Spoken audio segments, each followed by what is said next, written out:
এটা ইতিহাস রেকর্ড এই পার্লামেন্টের এই লেজিসলেশন সাক্ষী দিবে।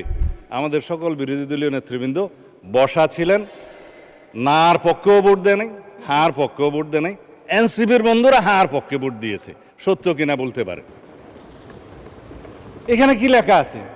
সাব্যস্ত ঐতিহাসিকভাবে, এই আইনগতভাবে, উভয় পক্ষের স্বীকৃতিভাবে লেখা আছে, বাংলাদেশের মহান স্বাধীনতা অর্জনের লক্ষ্যে পাকিস্তানের বিরুদ্ধে যুদ্ধ লিপ্ত হইয়া হানাদার ও দখলদার পাকিস্তানি বাহিনী এবং তাহাদের এই দেশীয় সহযোগী রাজাকার আল বদর আল শামস, তৎকালীন মুসলিম লীগ, জামাত ইসলামী, নেজামে ইসলাম এবং দালাল ও শান্তি কমিটির বিরুদ্ধে মুক্তিযুদ্ধে সক্রিয় অংশগ্রহণ করিয়াছেন।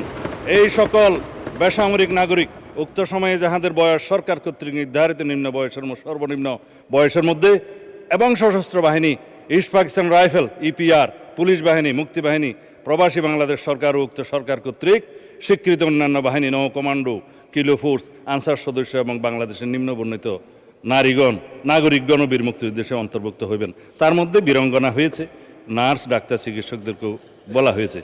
এটার নাম হচ্ছে বীর মুক্তিযোদ্ধার ডেফিনিশন। ইতিহাস সাব্যস্ত হয়ে গিয়েছে, সম্মত হয়েছে। এটা নিয়ে যেন আর কখনো বিতর্ক আমরা না করি জাতীয়ভাবে, এই অনুরোধ থাকলো। বিভক্তি আর চাই না, স্বীকৃত দলিল। মুক্তিযুদ্ধের ডেফিনিশনে কি বলা হয়েছে? 1971 খ্রিস্টাব্দে 26 মার্চ থেকে 16 ডিসেম্বর পর্যন্ত একটি স্বাধীন গণতান্ত্রিক রাষ্ট্র হিসাবে বাংলাদেশের জনগণের জন্য সাম্য, মানবিক মর্যাদা ও সামাজিক ন্যায় বিচার প্রতিষ্ঠার আকাঙ্ক্ষায় হানাদার ও দখলদার পাকিস্তানি সশস্ত্র বাহিনী এবং তাহাদের সহযোগী রাজাকার আল বদর আল শামস, তৎকালীন মুসলিম লীগ, জামাত ইসলামী, নেজাম ইসলাম এবং দালাল ও শান্তি কমিটির বিরুদ্ধে পরিচালিত যুদ্ধ, যাহার নাম মুক্তিযুদ্ধ, সাব্যস্ত হয়ে গিয়েছে। ফেলে দিলাম মাননীয় স্পিকার, আর কখনো কথা বলার প্রয়োজন নাই। এখন বাংলাদেশের ইতিহাস নিয়ে যদি আমি কথা বলি 1971 থেকে 2026 পর্যন্ত, এগুলো অনেক কথা ঘাটাঘাটনি হবে। অনুরোধ করেছেন আমরা যেন ওইদিকে না যাই। আমি বিস্তারিতভাবে বলবো না, সম্মত হয়েছি। কিছু কথা রেকর্ডে না রাখলেই নয়, সেজন্য মানে স্পিকার, আমি কি এখানে কাউকে জাতীয় বেঈমান বলতে পারি? এটা অসাংবিধানিক হবে। হ্যাঁ, ঠিক আছে, আমি চাইলে আওয়ামী লীগকে জাতীয় বেঈমান বললাম না 1986 সালে, এবং তাদের যে সহযোগী হিসাবে, সহযোদ্ধা বা হামসফর হিসাবে ইলেকশনে যারা গিয়েছিল, তাদেরকে আমি কিছু বলতে চাই, এটাও আমার বলা ঠিক হবে। এখন আসি মাননীয় স্পিকার, এই সংসদে কথা বলবো বলে ইমোশনাল একটু বক্তৃতা দেই। কত কাল অপেক্ষা করেছি। আমার ক্ষেত্রে সেটা 19 বছর, আপনার ক্ষেত্রে কত বছর জানেন? 19 বছরই হবে। মাঝখানে এই সময়গুলোর মধ্যে কত পানি গড়িয়ে গেছে মানে স্পিকার, কত সংগ্রাম, কত ত্যাগ, কত রক্তদান, গুম, খুন। আমি নিজে গুম হয়ে নির্বাসনে থেকেছি 9.5 বছরের মতো, বিদেশে গিয়ে জেল খেটেছি। আজকে এগুলো নিয়ে আন্ডারমাইনিং করে যারা করে, তারা কেউ কেউ বিদেশে বসে করে, কেউ দেশীয় দোসররা করে কি কারণে?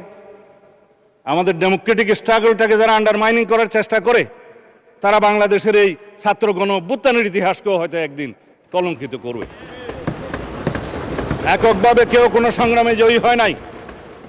2024 ছাত্র গণ অভ্যুত্থানের ভিত্তি সোপান একদিনে নির্মিত হয় নাই।